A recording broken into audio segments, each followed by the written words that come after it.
আসসালামু আলাইকুম প্রিয় শিক্ষার্থীরা, আশা করি সবাই আল্লাহর রহমতে ভালো আছো।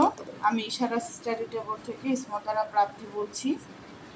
তো আজকে আমি তোমাদের বিজ্ঞান নবম শ্রেণী নিয়ে কথা বলবো। চলো ভিডিওটি শুরু করি। আমরা কিন্তু আর্কিমিডিসের বিবৃতি, আর্কিমিডিসের পেছনের মজার গল্প, ঠিক আছে, তার একটি প্র্যাকটিক্যাল আমরা কিন্তু দেখেছি। তো আজকে আমরা আর্কিমিডিসের সূত্রের বিবৃতিটা যে তোমার সমীকরণ আছে সেটার প্রতিপাদনটা দেখব। তাহলে দেখো, এখানে কিন্তু আমি চিত্রটা এঁকে রাখছি, ঠিক আছে। একটা পানি সম্বলিত পাত্রে আমি একটা বস্তুকে সম্পূর্ণরূপে নিমজ্জিত করেছি। তাহলে এখান থেকে তো শুরু করে আমার এই পর্যন্ত পুরোটা আমার দূরত্ব এইচ। তাই একটু খেয়াল করো, পানির উপরিভাগ থেকে তোমার যেটা ভেসে আছে সেই পর্যন্ত বস্তুটা H1, আর ওই থেকে তোমার যে পর্যন্ত বস্তুটা আছে সেই পর্যন্ত H2, তার মানে দুইটা দূরত্ব। আর এই বস্তুটার একটা ক্ষেত্রফল রয়েছে এ। তাহলে একটু খেয়াল করো, তাহলে আমরা কিন্তু পানির তরলের যে চাপ বের করেছিলাম, তাহলে P1H1 রো জি, তাহলে এটা একটা সমীকরণ। আবার P2H2 রো জি, এটা আমার আরেকটি সমীকরণ। তাহলে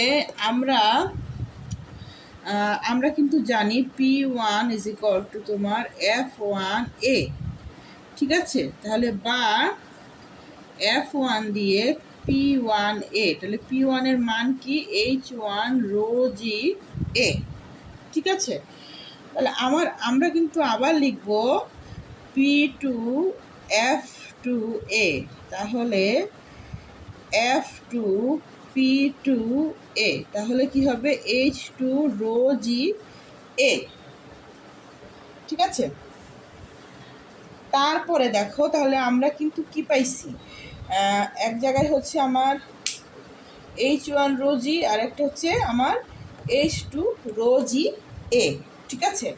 এখন যদি আমি F1 আর F2কে আমি F হিসেবে চিন্তা করি, ঠিক আছে, আর এটাকে যদি আমি দুটার ভিতরে তুলনা করি, তাহলে নিশ্চয়ই আমি H2 আগে লিখবো, H1 পরে লিখবো, ঠিক আছে। তাহলে H2 মাইনাস H1 রো জি এ, তাহলে এটাকে আমি সম্পূর্ণরূপে কি লিখতে পারি, H লিখতে পারি, তাই না। এই যে আমরা এখানে এই যে চিত্রতে দেখেছি সম্পূর্ণটা আমার H, তাহলে H রো জি এ বা এ H রো জি। তাহলে এই যে Fটা পেলাম, এটাই কিন্তু আমার ঊর্ধ্বমুখী বল বা প্লবতা, ঠিক আছে। তুমি যখন একটা বস্তুকে পানিতে সম্পূর্ণরূপে বা আংশিক নিমজ্জিত করবে, তখন কিন্তু এটার একটা তোমার ঊর্ধ্বমুখী বল প্রয়োগ করে, ঠিক আছে। এই ঊর্ধ্বমুখী বলটা অনেক সময় দেখবা যে একটা ভেসে থাকলে এটা একদিকে এরকম দুলতে থাকে, তাই না। তাহলে একটা ঊর্ধ্বমুখী বল থাকে, যে সাঁতার কাটে সেও কিন্তু এটা টের পায়, বা জাহাজের ক্ষেত্রে, হ্যাঁ, যেগুলো ভাসমান। তাহলে এটাকে আমরা কি বলবো, প্লবতা বল বলবো, ঠিক আছে। তাহলে আমরা একটু অনুশীলনী যে আমাদের পার্টটা আছে সেখানে আমরা একটু চলে যাব। তো দেখো তোমরা,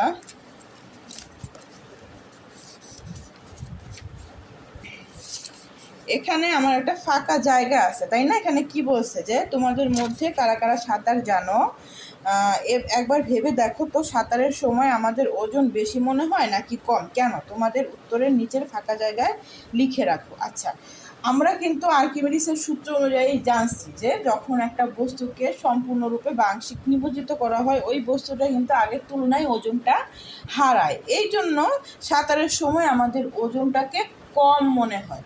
হ্যাঁ, আমার ওজনটা যেরকমটা ছিল পানির বাহিরে, আমি পানিতে নামার পর, সাঁতার কাটার পর আমার ওজনটা কিন্তু কমে যাবে, ওজন হ্রাস পাবে আর্কিমিডিসের সূত্র অনুযায়ী। তাহলে এটাই আমি এই ফাঁকা জায়গায় লিখব, ঠিক আছে।